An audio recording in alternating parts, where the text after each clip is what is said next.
Greetings of the day. In this video lecture for Financial Accounting Semester 4, we will start with the third method for valuation of goodwill, that is super profit method.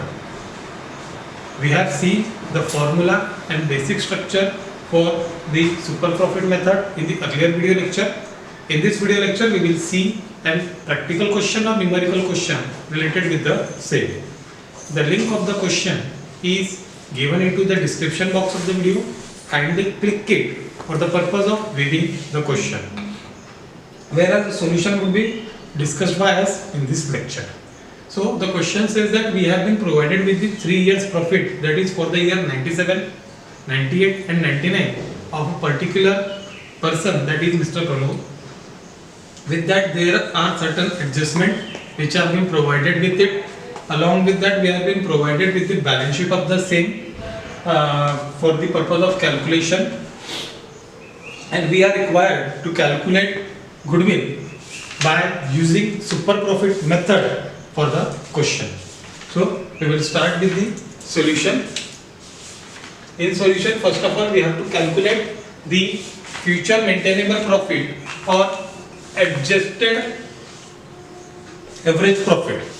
So what we have said, so if there is an adjustment, then the method of calculation would be different. But if there is no adjustment, first of all, what we have to do, we have to add all the profit. That is what we have done. For 31st March 97, profit was given 48,420.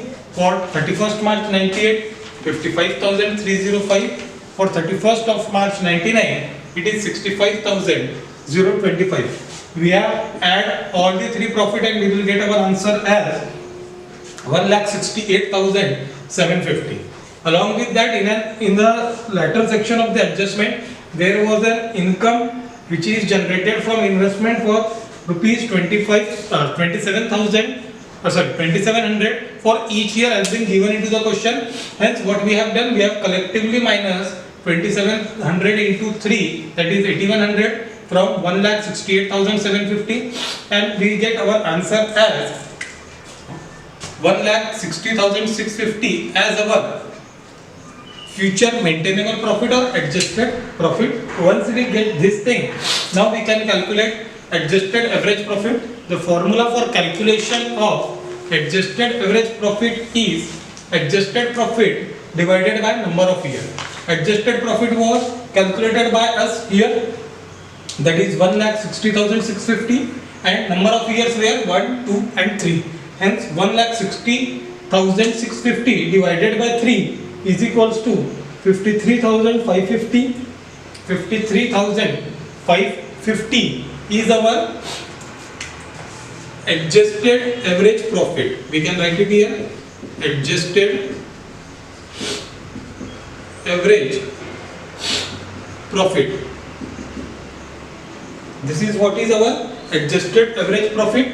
Once we get our adjusted average profit, now we can move further for the purpose of applying the formula for calculation of normal profit. First of all, we have to calculate average adjusted profit, then we have to calculate normal profit for deriving super profit. Formula for calculation of normal profit is average capital employed multiplied by normal rate of return. Normal rate of return directly given into the question at the rate 10%, but average capital employed should be calculated by us. So, formula for calculation of average capital employed or capital employed we have discussed is that tangible assets minus external liabilities.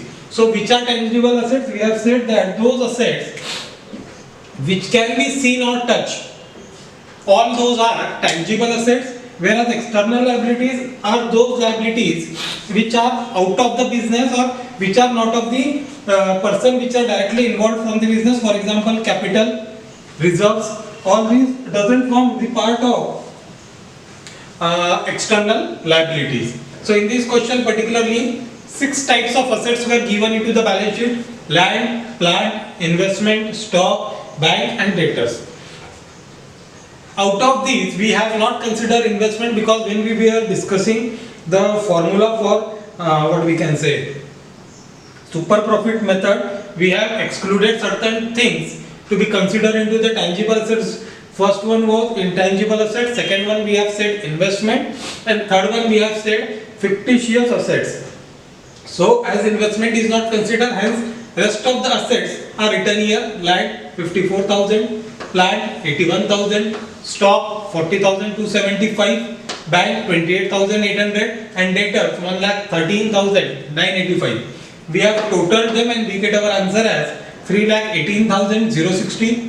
Out of which we have deducted our external liabilities, which amounted to in which we have only creditors, because apart from share capital and reserves, there is only one external liability, that is creditors. We have deducted the same, that is 57,060, and we get our capital employed at 2,61,000. 2,61,000. In this particular question, the average capital employed will not be calculated differently. Capital employed will equals to average capital employed, because usually in the case of proprietorship or partnership firm, what happens generally is that the particular owner of the business, that is proprietor or partner, usually withdraws all the amount from the business of their profit. That is why it would be treated as an average capital employed, and we have to remember this thing in case of partnership or proprietorship. As we can even though note down this thing as a note in the end of the question, as withdraws profit from the business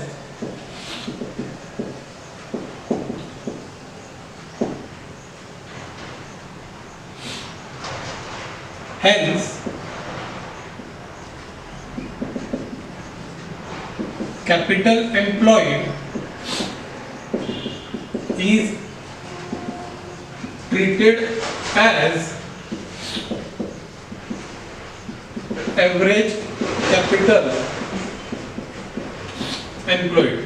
You can write it this note at the end of the question, at the end of the solution, so that we could have clarity why we have taken capital employed as average capital employed, that is rupees 2,61,000. Now we have all the things which we need to solve the formula, that is average capital employed 2,61,000 into 10%, that was our normal rate of return, is equals to 26,100 is our normal profit.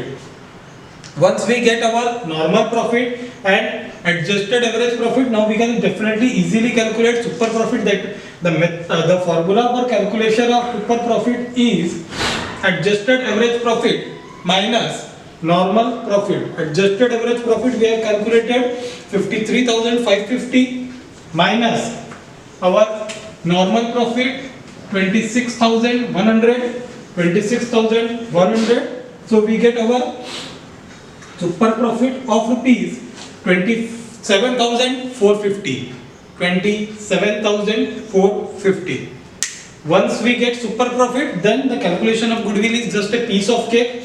Good value of goodwill is equals to super profit into number of year of purchases. So super profit 27,450 multiplied by number of year of purchase 3.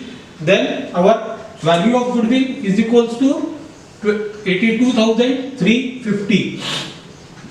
Value of goodwill is equals to 82,350.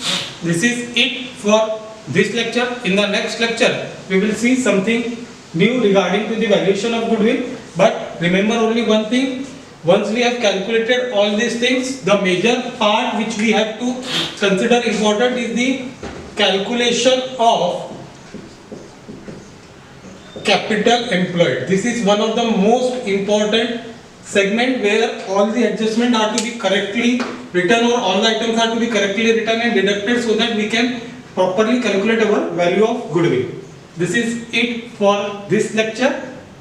Until next lecture, stay tuned. Thank you.